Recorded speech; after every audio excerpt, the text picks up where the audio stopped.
The viral news of the rape and subsequent death of Vera Waila Omozua by unknown persons in a church in Benin necessitated a campaign #Justice for Uwa.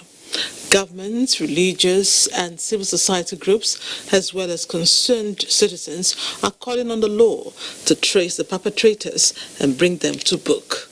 Anwuli Okolo has details of this developing story. Waila Omozua was a 100-level student of the University of Benin.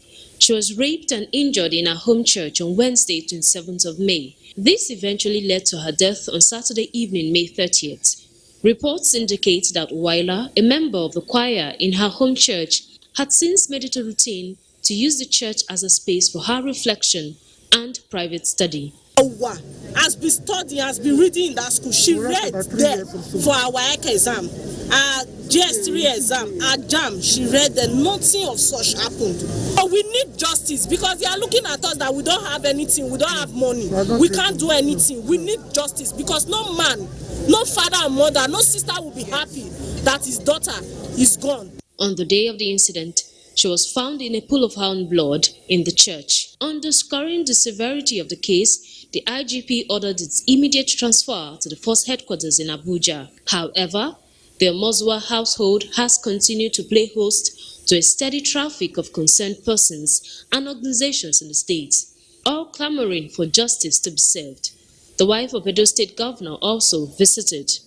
They quenched, sniffed life from her, brought darkness upon her life by taking her life away, but that life, God has turned it into light to begin to shine in Edo State and in Nigeria at this time. The chairman, Christian Association of Nigeria, Oyonide Kuri, and the president of the Pentecostal Fellowship of Nigeria, Felix Omobidi, have also condemned the act, which they described as barbaric. The Christian Association of Nigeria, Edo State, condemns this wicked, inhuman, and devilish act in its entirety. Uwa didn't deserve to die the way she did. Yeah, we cannot question God, but we know that those who perpetrated this act will not go unpunished. Members of the National Association of Nigerian Students and the University of Benin, SUG, have also registered their feelings. Justice for Uwa.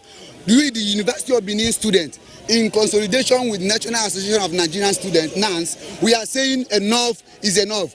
Uwa happens to be a student of University of Benin that resides in my constituency, and that is why I'm here to support the Nigerian students to say no to rape, and an injury for one is an injury for all. Members of the Nigeria Women of Journalists Edo State Chapter were also among the ranks of sympathizers. The Attorney General, speaking on the matter, has assured citizens that the state has zero tolerance for gender-based violence. They should not be stigmatized. Victims must not be stigmatized. Anyone who should be stigmatized can only be one person. The person who should be stigmatized can only be the perpetrator. The death of Waila has continued to raise concerns and condemnation from different quarters. Citizens are hopeful that the response from society so far will help raise public consciousness against the evil of rape and unconscionable bodily harm, as all await the outcome of an ongoing investigation and subsequent processes to bring perpetrators to book.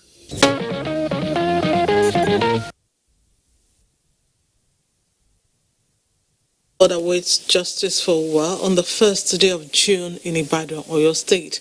A teenager, Barakat Bello, was reportedly gang raped and murdered by yet to be identified assailants. Of course, Nigerians are demanding justice, calling on the police to track the criminals behind the attack. Dayo Ogunshola will provide details of the incident. When the wave of public outcry against the menace of rape continues swelling across the nation, there came another sad news of the tragic death of an 18-year-old Baraka Bello, an 91 student of Federal College of Animal Health and Production, Moplantation, Ibadan.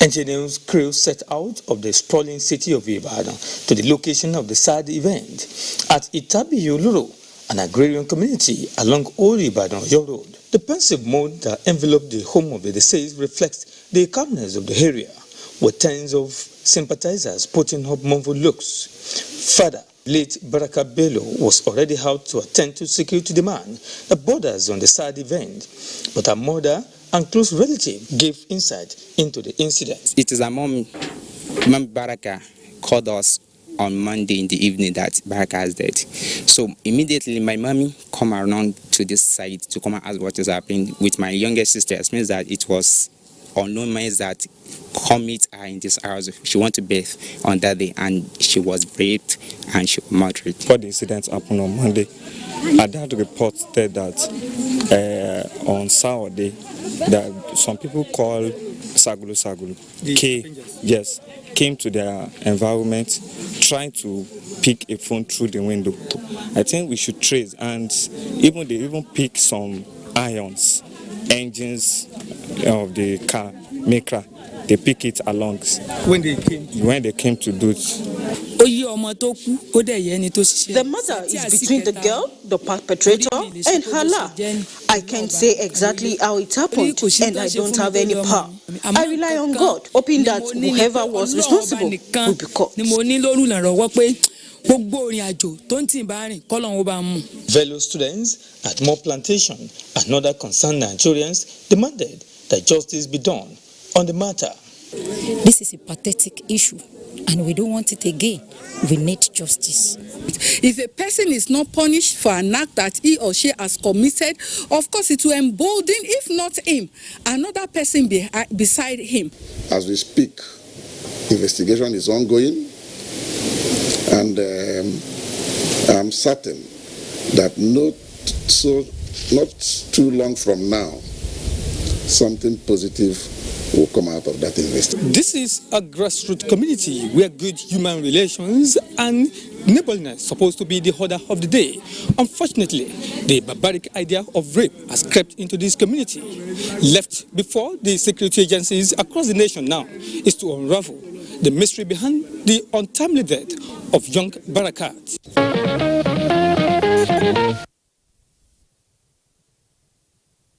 And elsewhere, news of the alleged rape of a minor by a gang of men in Jigawa State has continued to elicit outrage and condemnation from government and the public.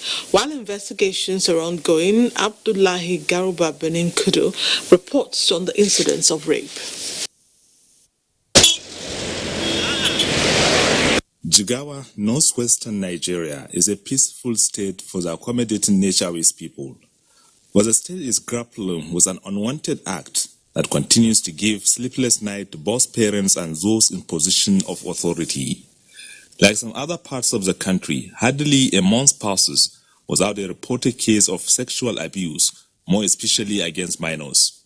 Of recent, a rape case involving a 12-year-old girl in a village in the outskirts of Dutse, the state capital, elicited national reactions. This was because she was serially abused by 11 suspects as confirmed by the girl and the police.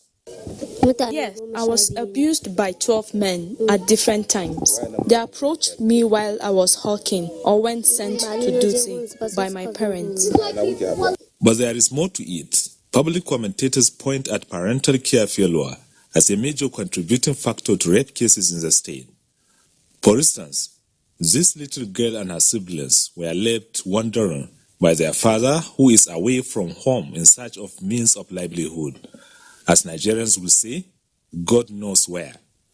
They are now at the mercy of a 70-year-old grandfather who takes care of 24 household members alongside the rape victim. I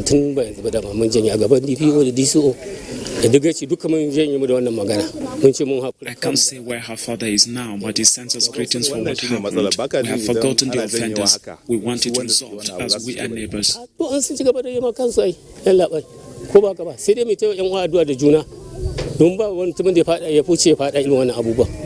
This is a situation obtainable at many homes. Even those whose parents are home-based, the girls are being sent for hawking as a source of livelihood, at times spanning to late evening hours. Although the state government is making efforts alongside other stakeholders to stop the heinous act, there are identified gaps related to coordination, proper filing and records of cases, as well as getting necessary cooperation from victims to bring culprits to book.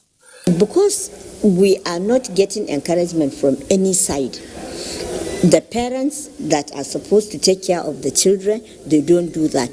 The community now, they don't care. Not that they don't care, because of the attitude of the parents. You know, before, when we were young, all neighbors, you see, take care of all children. Since the issue is a societal problem, many say traditional institution has a bigger role to play here. When the case was reported to the police and they took over the case, the people from the community feel, because of their association, their family ties, and the communal neighborhood among them, they decided to resolve the case and compromise the issue, thereby approaching my office for my intervention. So what we tell them, we say this is something that is beyond the level of us, even at an emirate council level, because it's a serial criminal case. Moving forward, the state judiciary has been reviewing process of prosecution and punitive measures to the level of death penalty to stop this dastardly act that constitutes more than 60% of state litigations. Or you would find multiple accused persons with multiple victims. For instance, 3 children from the same house, 2 children from the same house being violated by maybe 2 or 3 guys within the same community. This is something that is very rampant. Or you find a single victim with more than 1 suspect. This is also very, very rampant. But what has been happening is that all through these years, we have not been able, as an institution, to collate data on such offenses over the years. Any rape case, I put a lot of pressure to the prosecuting agencies to make sure that they get judgments. For now, this case has been transferred to the 4th CID headquarters for investigation.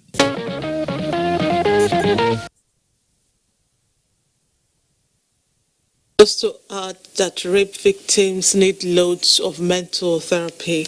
Meanwhile, as investigations continue, we'll keep updating you. Now, the last few weeks have been a time of activism as victims of rape have been speaking out against the criminal act. And while there is a strong call for social change and justice, the message seems not to be clear to perpetrators of this act, as yet another case of rape was reported in Lagos. The victim this time is a 12-year-old girl who is now battling to stay alive. Dotun Ogunyemi reports. This is one case the police is not taking lightly to unravel those behind the dastardly act. Some national dailies have called it a rape epidemic, and the conversation continues to trend on social media with several hashtags: End Rape, Say No to Rapist, Justice for Uwa, Justice for Barakat, and so on, now gaining national attention and awareness on the urgency to end gender-based violence. As if they were not deterred by these voices for social change and justice, 4 masked men on Thursday, 4th June 2020, raped a 12-year-old right in her parents' home in Abuja, Lagos. The police have commenced investigation following a formal report made at the Ajiwe police station.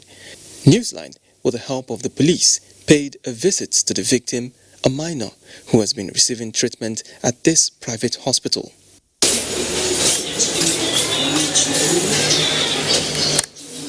Sitting at her bedside, we met a visibly heartbroken mother. Her effort to speak was drowned by her tears as she could only mutter a few words. On this particular day, I was actually driving and I was listening to Inspiration FM where they were talking about rape. This rape thing has been going on these past weeks, and I was listening to the program and my phone rang. And lo and behold, what I was listening to was actually happening to me. My mother has been raped at home.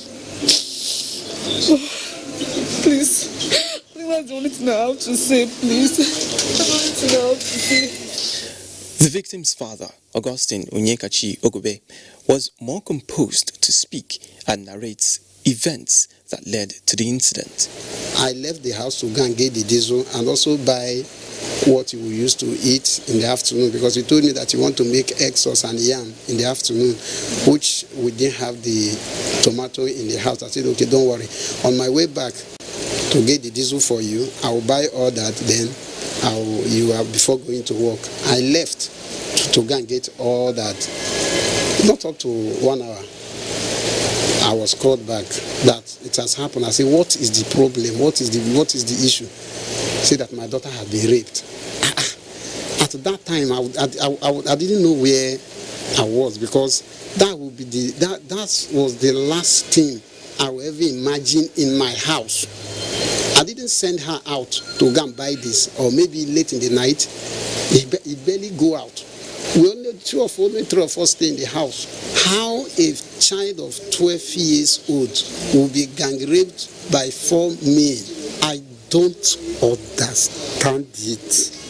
He too, however, soon broke down in tears. He says he feels he has failed as a father to protect his daughter. He, however, wants the police to do everything to arrest the perpetrators, a charge the police public relations officer says will be achieved. And we are also glad in this case the girl is presented for medical examination at the earliest opportunity. So the evidence has not been tampered with. So we have strong chances of getting those guys fast.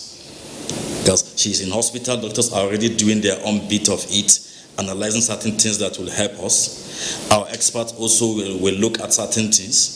The crime scene also is being preserved, being analyzed, being reconstructed. So experts are working on it, then you'll see the result.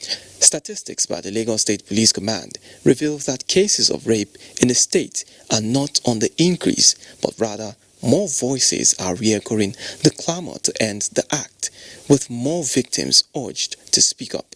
We must ensure that we have zero tolerance to the culture of rape or any form of sexual violation of anybody in the country. All hands must be on deck to ensure that we kick rape out of our body policy. Mr. Augustine Onyekachi Ogube, however, has these last words. It cannot be encouraged, it cannot be justified for any reason. And this one, I want it to pray. # we must stop rape. That was heart-wrenching. The police have their hands full. Let's hope the perpetrators are brought to book. Let's embark on a break. Be there when we return. Your hogs are a comfy place for dropping in, for lazing around, and hanging out. So we've designed our hugs to be just as comfy, with a super absorbent cord to lock wetness away, and a soft, flexible waistband. Our most comfortable diaper keeps baby comfy at every angle. We'll never stop finding new ways to hug more like you. Huggies, your hugs inspire ours.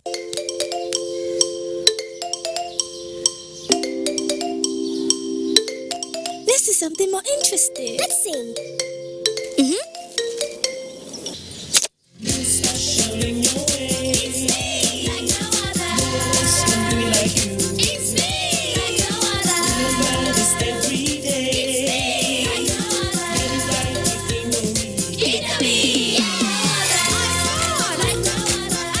All amazing moms who nurture the uniqueness in our kids while keeping them healthy and safe. So kids, stay indoors, wash your hands, and enjoy your favorite delicious Indomie noodles. Indomie noodles, tasty nutrition, good for you. 25th February 2020, Nigeria. It is real. It is a nightmare. It is killing people all over the world. It is COVID-19.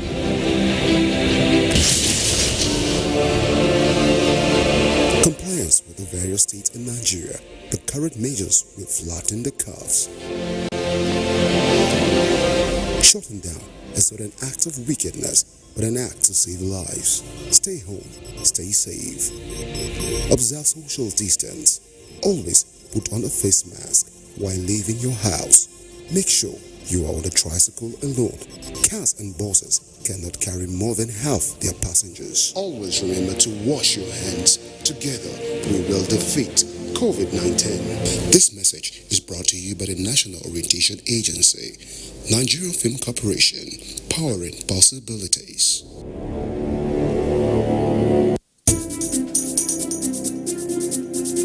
As a strong immune system increases the chances of victims surviving COVID-19, a corruption-free society creates opportunities for citizens to thrive and prosper. Build your immunity. Stop corruption now. Report all acts of corruption to ICPC on this toll-free number 0800 2255 4272. This message is brought to you by ICPC and NTA. Now believe this Koroti. You know, if you touch black man, if you like, gather the whole Niger, come together, make the cough. Nothing. Which one you want? Give me V&D. I beg, get small pieces. How much you want to give him? Give me 200. Take your change now. You don't want your changes. My people, this coronavirus, na serious matter. May una wash una hands regularly. Come use alcohol-based hand sanitizer. If you no see water, wash your hand. Make una sit down for house. You see this virus, so e no get leg. Now we dey waka kurukere. No waka around, make the virus for die. No forget, say the betterment of our people. Now for your handy day. This message is from the Akinfade Foundation in partnership with the National Orientation Agency with support from MacArthur Foundation.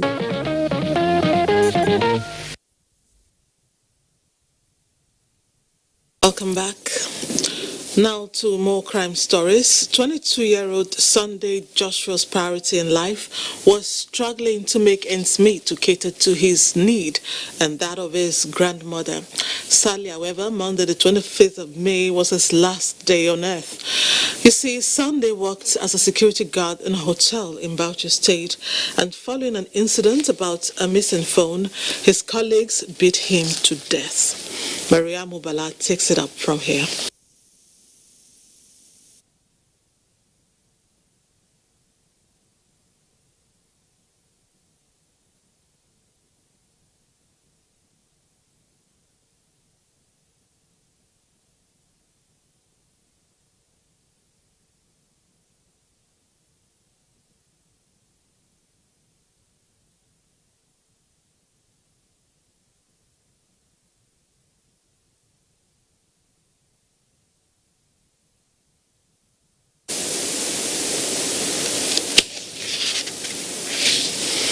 We apologize for that pause. We'll see about bringing that story to you later.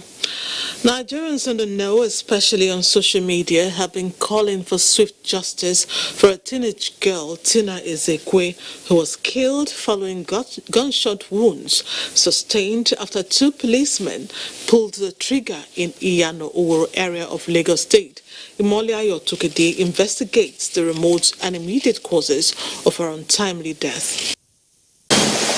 The 26th of May 2020 seemed like a regular Tuesday for residents of Iyanoworo in Lagos until the evening's routine got disrupted by a tragedy. It was tears and wails after 16-year-old Tina Ezekwe was suddenly hit by a bullet.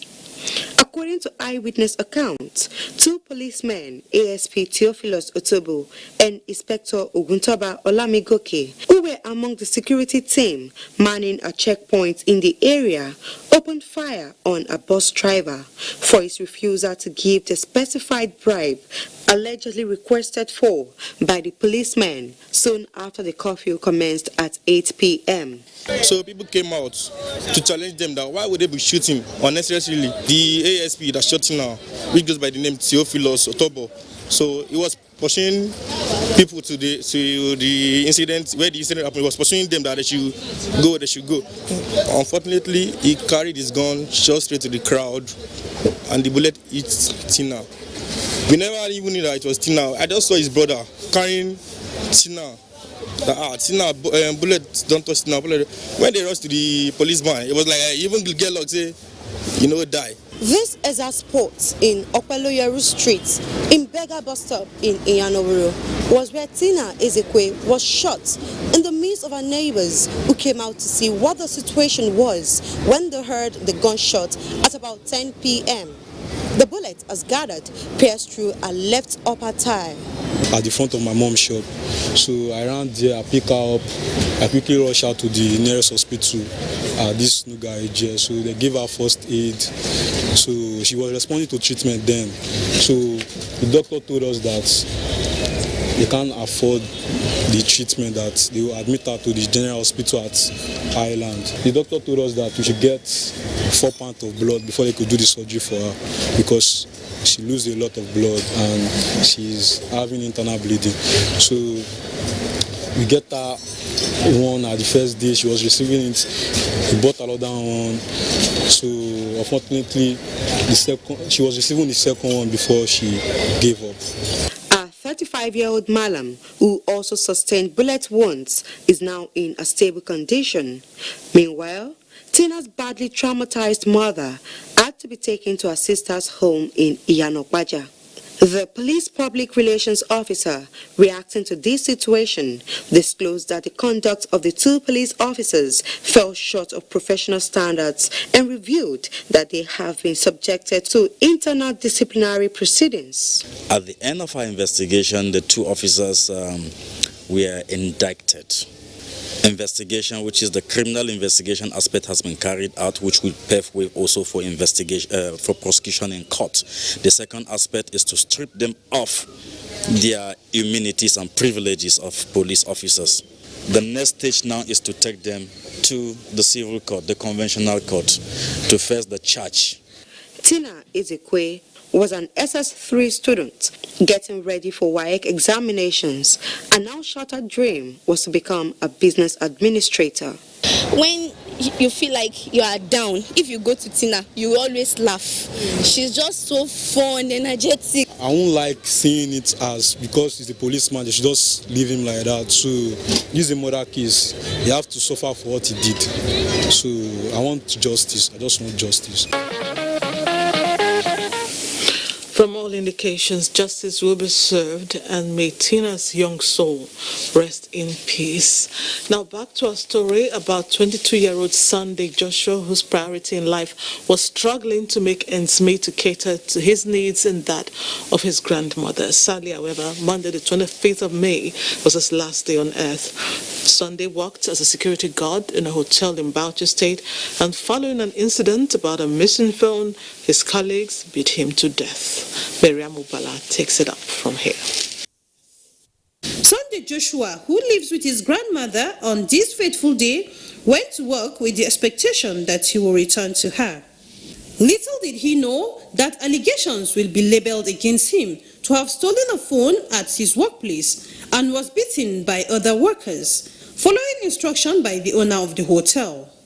After he was mercilessly beaten, he was dragged to a generator room until another security man came to relieve him of his duty and found him lying helplessly. Sunday was rushed to the Abubakar Tafawa Balewa Teaching Hospital, Bauchi, alive, but lost his life few minutes later. Although the said missing phone was said to have been found with another person, grandmother of the deceased called for justice for the killing of her innocent grandson, which she affirms that he was never known for stealing. A good Samaritan came with the staff of the executive guard. They asked whether I know that my son works with that hotel. I said yes. They now asked me to come immediately to see him, that he's full of blood. I found him unconscious. The justice I'm after is, I want this to be a point where it will stop the further occurrence. Bauchi State Police Command, in its quest to unravel the matter, confirmed the arrest of 5 suspects, including the owner of the hotel, who were involved in the beatings, which subsequently led to the deaths of the victim. With these developments, rumors started going around that the Nigerian Hotel Association in Bauchi was making moves to bail the owner of the hotel. This, the association vehemently denied. We really condemn the attitude. We are not in support of what happened, because something involves a human being. You are a director of a hotel, you notice something wrong happened in your hotel. You shouldn't using temper. Temper have caused a death.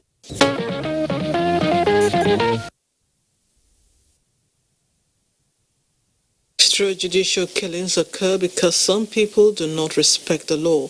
When you take laws into your hands, it never ends well. For the next reports, we advise via discretion because some of the images are graphic. It's about the spate of blood money rituals using human sacrifices. Adeniyi Taiwo reports that killings associated with this diabolical practice are becoming rampant in Ogun State, and they practically occur on a weekly basis. Once again, via discretion. Very important part of the human body used for different physical activities such as writing, typing, playing, and many other purposes, which, for instance, can aid economic sustenance and wealth creation. This connection between the human hands and wealth is also symbolic, as it somehow agrees with the belief that there is no food for a lazy man who folds his hands helplessly. But there is another school of thought which believes that using another person's hand or other part of the human body, for that matter, for sacrifice has the power to make one wealthy. But how true is this belief? I hear that people they do it, but I don't believe it. But I believe in hard work. Instead you use woman part.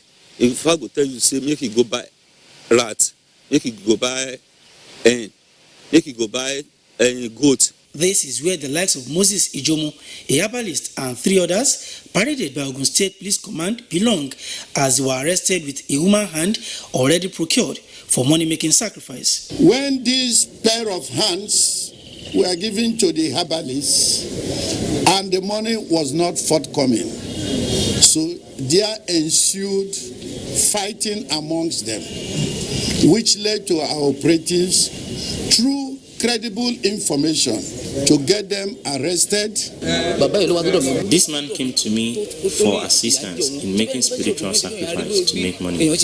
But I told him to stretch out his hands, meaning he should be more committed to his handwork and desist from looking for shortcuts to success. Truly, they brought the human hand to my place, but I sent them. The question is, how can Shylock take a pound of flesh without a drop of blood? In other words, can these merchants in human body parts get these materials without shedding blood? It was severed from the corpse. We are yet to pay, but they charged us 1 million naira for it. And this is not only the case, but we have discovered that the people who try to lure and mislead people is this herbalist. So we are on their check, and continuously we have been profiling them. God will tell us to go and cut your own board, your own woman party to make money. We have run, we have leave for push. You can make all those things to get mercy from God. People will help you. With the erroneous belief that money-making ritual is a shortcut to wealth, sustaining the demand for human body parts, the bloody market may thrive. If you don't wait for your time, you will get it, but your life will not last.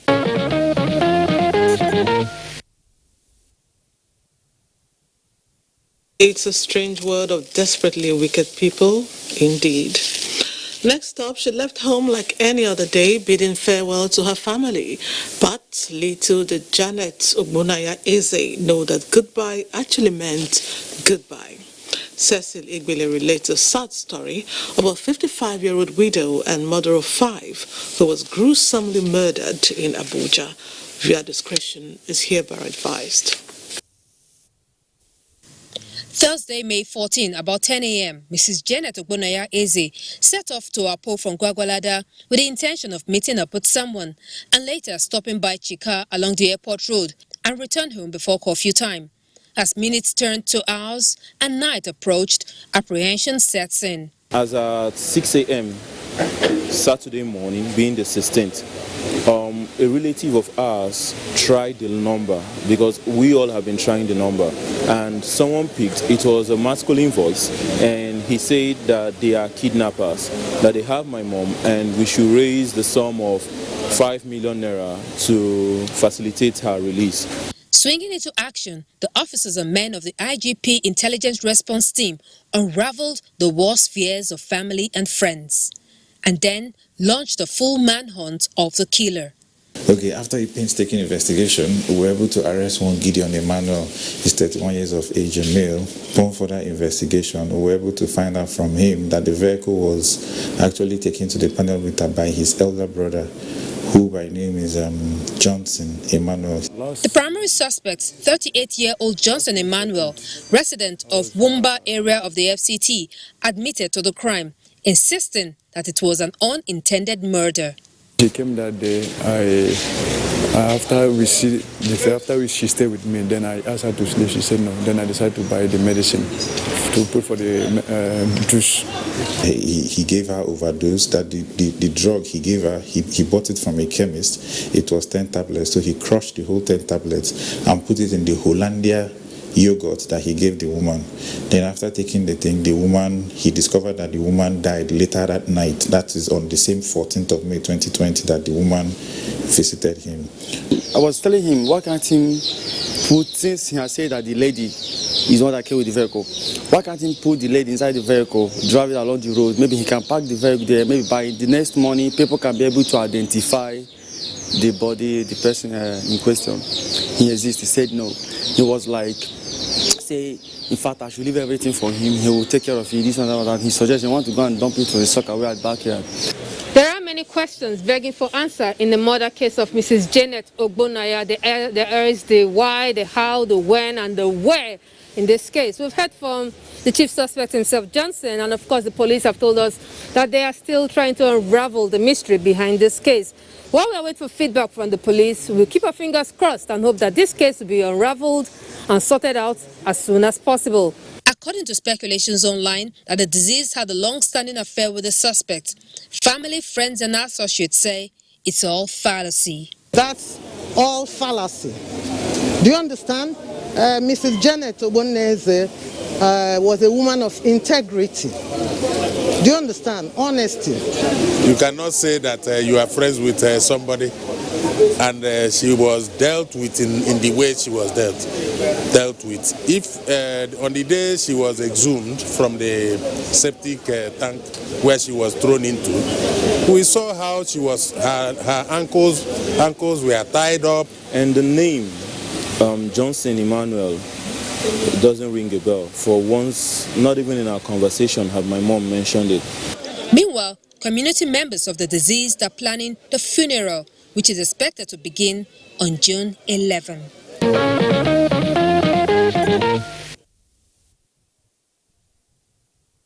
A very, very sad one.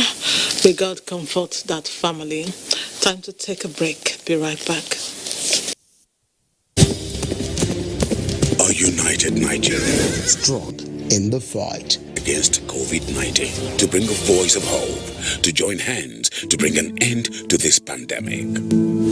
Kandi diko hafia si akwada agha n'otu aka kandi nwere ikike ịhụ maka ahụike si dịkwa nkwadebe maka ọgụ a.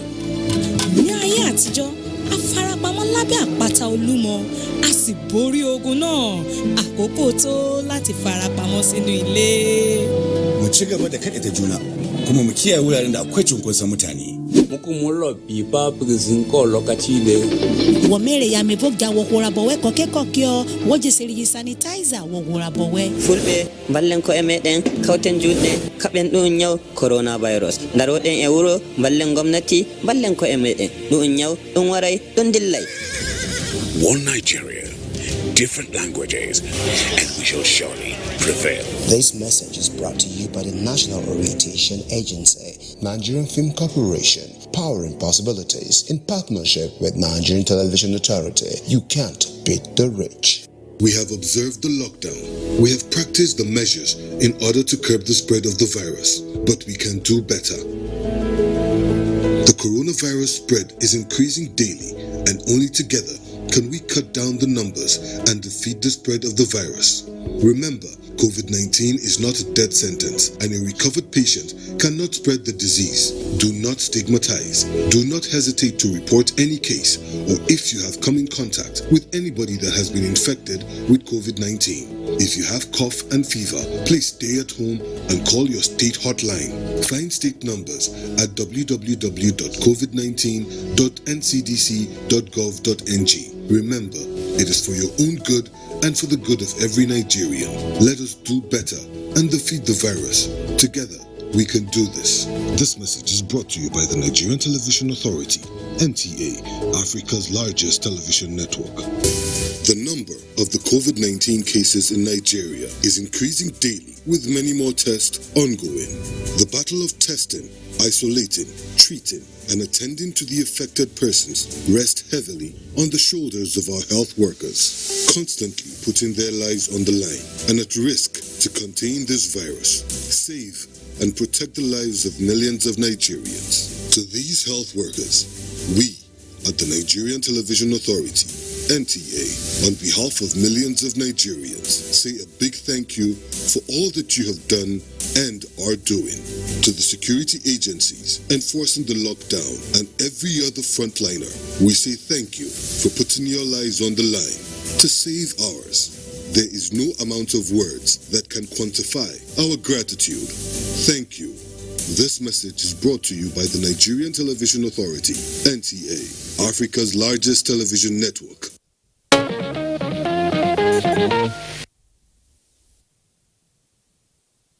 Now let's talk about the coronavirus pandemic. Amid concerns about increasing cases of COVID-19 and hardships occasioned by lockdowns, the Nigerian government adopted a systematic reopening of the economy in phases with non-pharmaceutical interventions in place. The new mantra is for individuals to take some responsibility in the war against the pandemic, even as they resume business operations. In the Federal Capital Territory, there is, however, a disturbing trend of non-compliance in some business districts. Onengiye Fineface reports. Non-pharmaceutical interventions like the use of face masks, hand washing with soap and running water, and social distancing were some conditions for the gradual reopening of the economy in Nigeria. Surprisingly, some business owners and even customers in some business complexes here in the Federal Capital Territory do not comply with this all-important protocol. We don't space ourselves, we don't have choice, we just need to do it in order to survive. You know, the whole thing has been down for a while now, and everybody needs something to put in his or her pocket. It's like saying, as I call you now, you go look for where you keep your own. You know, say the face mask, normally this face mask, it make somebody they uncomfortable. But I know say now for my own safety, they get. So I've been using this face mask since morning. So I just want to remove it for this little time to receive fresh air. That is why. There is still a sense of denial among some traders there who seem not to understand the full import of contracting the virus and so jettisoning the protocols laid down for their own safety. Since coronavirus started, I have not seen anybody that complained he killed his brother or the friend or the mother. I'm hearing that there's coronavirus, but I have not seen any victim. Banex is a popular plaza in Wuse 2, Abuja, where several people meet to transact businesses. The entrance to one of the complexes has a hand-washing basin, but visitors are not mandated to wash their hands. There is also no provision for hand sanitizers. What is worse, people crowd shops to transact their businesses. Well, I cannot tell you that people are absolutely that people are observing the social distance as in regards to the market here. In some shop, people are very strict when it comes to the issue of the social distance. In some other shops, some persons are not. Some person doesn't care as long as you come to buy. Whether it is the likes of Friday Kano, who scarcely uses his face mask, or James Andrew, who still lives in denial about the existence and impact of the pandemic. Getting people to comply with laid-down protocols for containing COVID-19, it appears, would require more education and stricter enforcement mechanisms.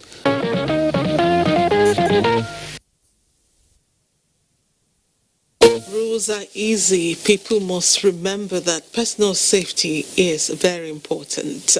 Now, the coronavirus pandemic altered the plans of millions across the world when countries had to shut down for safety.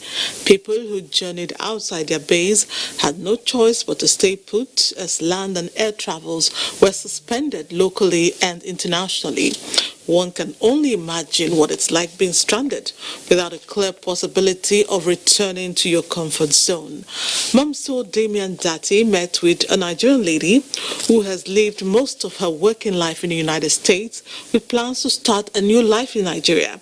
In the midst of that transition, the shutdown was instituted. Now she's home alone, while her loved ones are together in America. Sounds a little depressing, doesn't it? Well, let's see what she's doing to pass the time.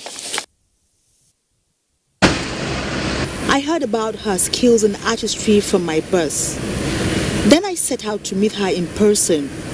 From the voice, I thought she would be in her early 20s, probably younger than I. But hey, surprise, surprise.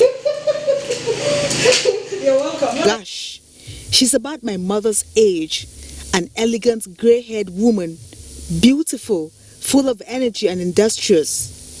Meet Susan Henshaw, a mother of 3 grown-ups. Yes, I'm a lawyer, and I currently kind of dabbling into politics as far as, partisan politics, more really on the media, on the digital media. Having spent about 30 years in America, Susan has decided to return to Nigeria, home. Well, I'm curious to know why, when many are scrambling to go there. But the day I came out from the plane and came home, it was almost like, Madam, do you need help? Mommy, what do you want? I'm like, I'm home, I'm telling you, but a lot of times when you're here, you take those things for granted. I always tell young people, you won't until you get there, As a lawyer, she has just documented her papers and license to start practicing in Nigeria when the pandemic broke out. Yes, it'd be nice to have, some kind of practice. I'm kind of leaning towards, it's not a money maker, but it'll give you the contentment. It'll give me the contentment I need at this stage in my life, Trapped all alone in her beautiful apartment without family and a job, Susan had to uncover some skills lying within her. I have 3 kids, and they're all adults now. And when they were little, we kind of used to, had to sit down on the dining table and do some art with them, just, family time. But since having so much time on my hands, the creativity has crept up. She came up with all the interior designs, paintings on canvas, designs on calabashes, and turning little waste items here and there for decoration. Stop buying stuff from abroad. If you've been trying to do what you're both furnishing, it's enough, Everything you need to make your house look different, and unique is right here. And it costs nothing. The inspirations grew from the sitting room to the bedroom, all covered with fantastic artworks. For Susan, turning waste to wealth is now a passion, driving her forward, as everything in her apartment now carries a stamp of her signature. Well, you see, the stay-home order has its own benefits, even for elderly people like Susan, who has no regret returning to Nigeria.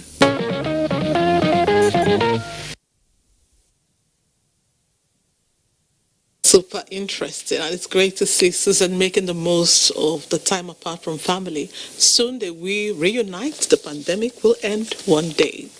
One last break before cutting call. Stay tuned. Nigerians, let us take responsibility. Stay healthy, stay safe, and curb the spread of the virus. Take responsibility. The coronavirus spreads from one person to another. Let us avoid crowd gathering of any kind for any reason. Take responsibility. Avoid traveling from one state to another during these lockdown restrictions. Obey all the rules that are put in place. Take responsibility. Stop spreading fake news and unverified reports about the coronavirus. There is no known cure for COVID-19. Take responsibility. Observe all the measures that can help stop the spread of the virus. Together, we can do this, but only if we take responsibility.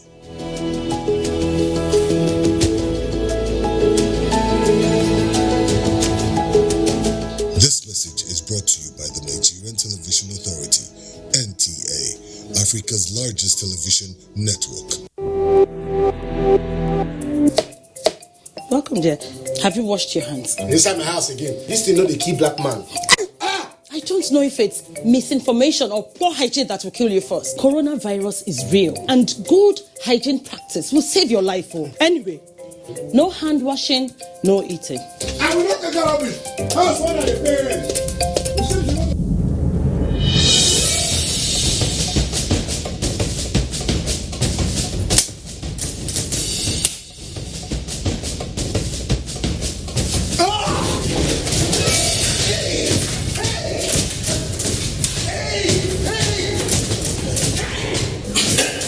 Coronavirus is real and it's on the rise. But you can help yourself and help others to be safe. Remember, we can stop the spread. It's in your hands. This message is from the Akinfade Foundation in partnership with the National Orientation Agency with support from MacArthur Foundation.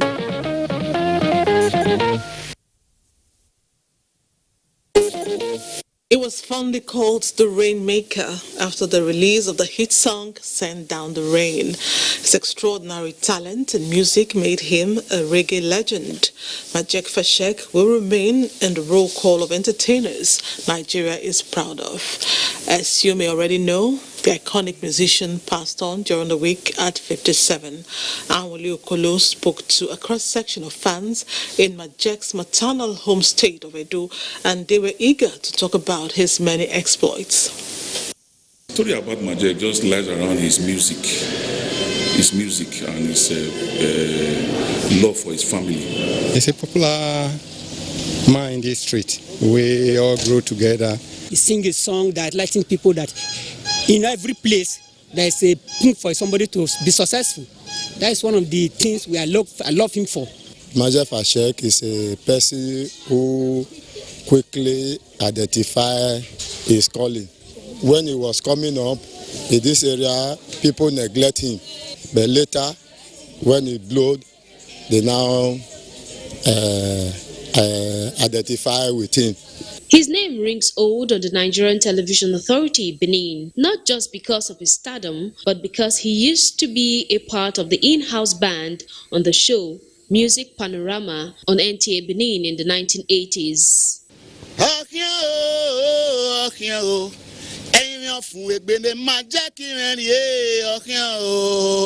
You can't define Majek. He built his career again at NTA.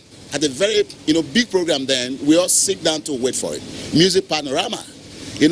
Majek together with people like Amos McCraw himself, Black Horace himself, people like Enon Luis. I don't know whether you heard of Enon Luis. People like Chris Okotie. Chris Okotie, they were the people that really started Music Panorama. He was best known for the 1988 album Prisoner of Conscience, which had his multi-award winning record, Send Down the Rain.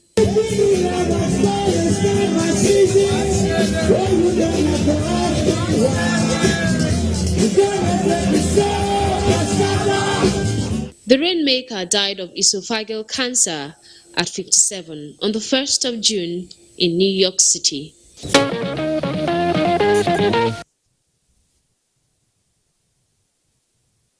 Fashek will never be forgotten. May his soul rest in peace. This is where I drop anchor tonight. Join us again next week for an even better package. And I leave you with this. Don't count the days. Make the days count. Good night and God bless Nigeria.